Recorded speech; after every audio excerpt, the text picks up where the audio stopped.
Today I'll be reviewing Boruto chapter 39 and 40. So chapter 39 was called Proof and 40 The Invisible Jutsu. So we had a lot of information and dialogue within chapter 39, but since it's 2 months old at this point, it's December and it came out in October. I'm not going to bother going through chapter 39 in depthly even though I could, because we might get the answers in chapter 41, which is coming out this month. But I'd like to have every Boruto review up on my channel, all of them that I can get, even if it's going to be a month or two late, just so that I know I gave my thoughts on every single chapter that's come out since we've gotten new content at least. So I'll just give my thoughts briefly on these two chapters and maybe expand on things that I thought were interesting. So in the first chapter, Shikamaru shows up and uses shadow paralysis jutsu, questions Kawaki, then asks what happened to Naruto. And Kawaki just tells him that Jigen showed up and he left with Naruto. And then we find out that Shikamaru says he hasn't trusted Kawaki at all this time, and that he's never trusted him, and that with Naruto missing, he's the one who gets to call the shots. And so what I thought was interesting here is this is probably the first time we got to see how Shikamaru has changed in the new era. No one reads the Shikamaru Shinen novels, I'm sure, unless you're one of the diehard Naruto fans who want all of the content. But in that novel, we find out that Shikamaru was planning to assassinate all of the other Kage, but it was Naruto who stopped him.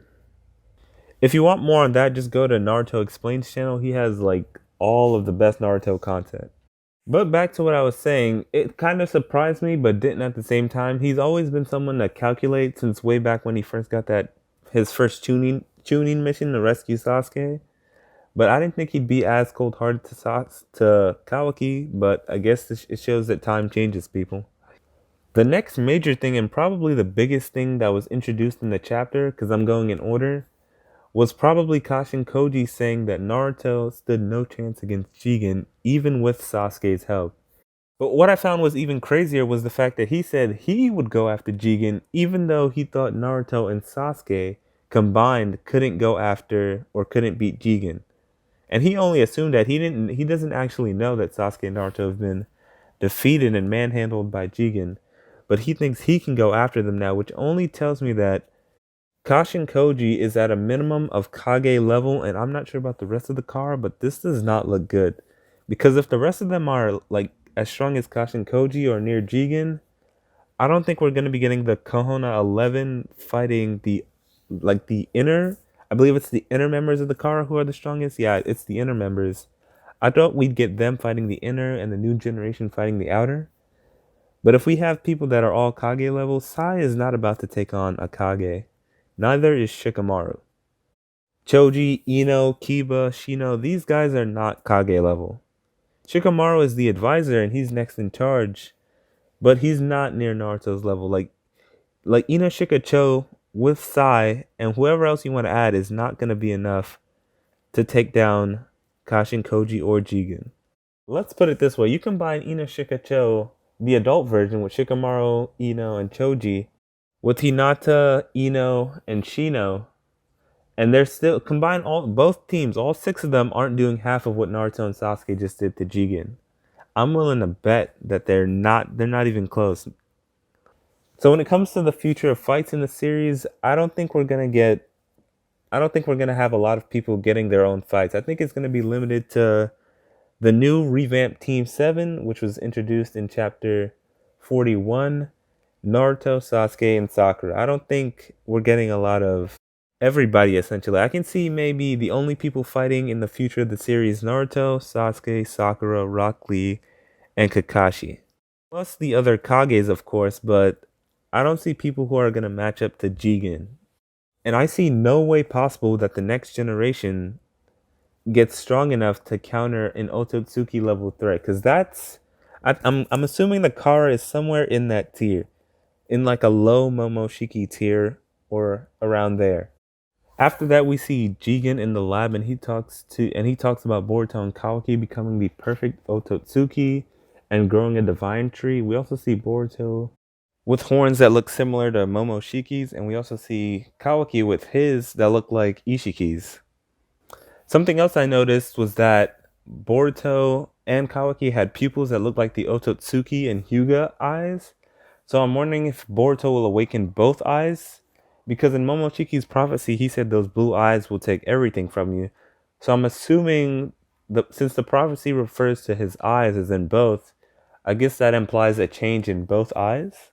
Moving on, after that we see Jigen talking to Amato about granting his wish.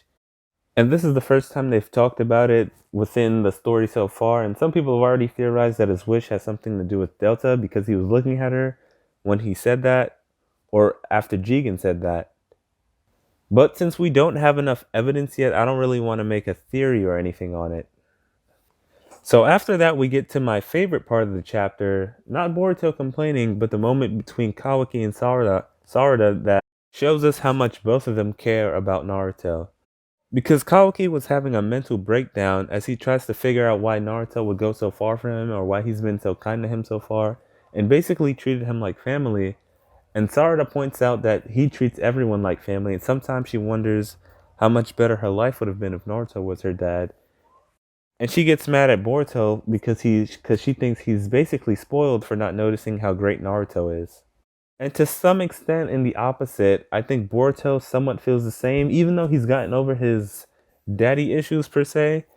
But I think he still wishes Sasuke was his dad because he thinks Sasuke is cooler, or he just looks up to Sasuke as a role model. And while they're talking about that, Kawaki's arm that Naruto gave him resonates, which confirms that Naruto is still alive. Then Boruto, or Kawaki, gets Boruto to help him resonate their karmas, and they open a portal using space-time ninjutsu, I guess. And Shikamaru tries to stop them with the shadow paralysis jutsu, but Kawaki just absorbs it and says, "You need proof, right? I'll just go get it for you." And the chapter ends with us seeing them walking through the dimension and Boro on the other side with Naruto's ramen bowl. And the last thing Kawaki says is that Boro is worse than Jigen in some ways, and that's exactly where the chapter ends. So I thought that chapter was great. Lots of characterization for Kawaki. Lots of people talk about the story moving forward or the character development, but not the characterization of a character. So Kawaki's character didn't develop or change. We're just seeing more of him and what he thinks and how he defies certain things and what's leading him to what will eventually become a conflict later on. And like I've been saying in previous reviews, this is all setting up a tragedy because we know Kawaki is seemingly going to betray them later based on the events of Chapter 1 and Episode 1 of Boruto. And like I was saying, I think Kawaki's internal struggle was a great source of conflict in this chapter and was probably my favorite part. So that was overall a really good chapter. So now on to chapter 40, The Invisible Jutsu. There was lots of action and combat in this chapter, not a lot of dialogue or core story elements to talk about. This chapter was mostly Team 7 or the revamped Team 7 versus Boro. So I'll just go over a few of the major events in this chapter in order. So first, Shikamaru finds out that Sasuke got beat and that he's healing, and once again Sasuke is out of chakra. And then we get to Team 7's meeting with Boruto, or with Boro and Boruto. And we get to see Boro use different kinds of jutsu, or I guess it's hard to tell reading manga panels versus looking at it in anime in color. But we see Boro use lava style, and we also see him use acid, so I'm not sure if the acid is a product of the lava style, or if it's two separate jutsus. Boro also confirms that only Jigen can undo the jutsu on Naruto, so I don't know how they're ever going to get that done without Sasuke. This chapter was also the debut of Sarada's 3 tomoe Sharingan in the manga. It was actually first revealed in a novel. I can't remember if it's the Sasuke Shinden novel or the Hidden Leaf one. I should edit in some text on screen telling you which one it is.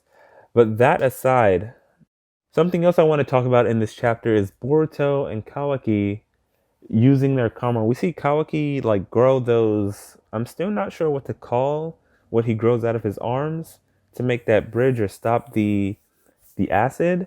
But that aside, we see Boruto slowly mastering his karma because he was able to absorb some of the acid that Boro shot out before. We also see Boruto and Kawaki in this chapter being very brick-headed, rash, block-headed, whatever you want to call it. They're both being like Naruto because Boruto decides he needs to rush in and just hit Boro hard because that's gonna work, And Kawaki's like, yeah, let's just do that until he can't regenerate fast enough again. Like Shikamaru pointed out in the last chapter, Boruto is a lot like Kid Naruto when he becomes unreasonable. And with Boruto and Kawaki acting so rashly, they end up both getting paralyzed by Boro's dark mist and end up being unable to move. Then Mitsuki tries to attack him, and then Boro starts identifying who Mitsuki and are. So he calls Boruto the son of Naruto and Momoshiki's vessel. Him being called the son of Naruto isn't all that surprising because we know the Kara know who Naruto is and who Boruto is. But them finding out about Momoshiki is actually very surprising because Boruto himself didn't even know that he was Momoshiki's vessel, and neither did Sasuke. So how did they figure out that Boruto was Momoshiki's vessel? Did they just know that defeating an Otsutsuki gives you a karma, and that Boruto was there to have it happen? Because at first they assumed Naruto had it, or Sasuke.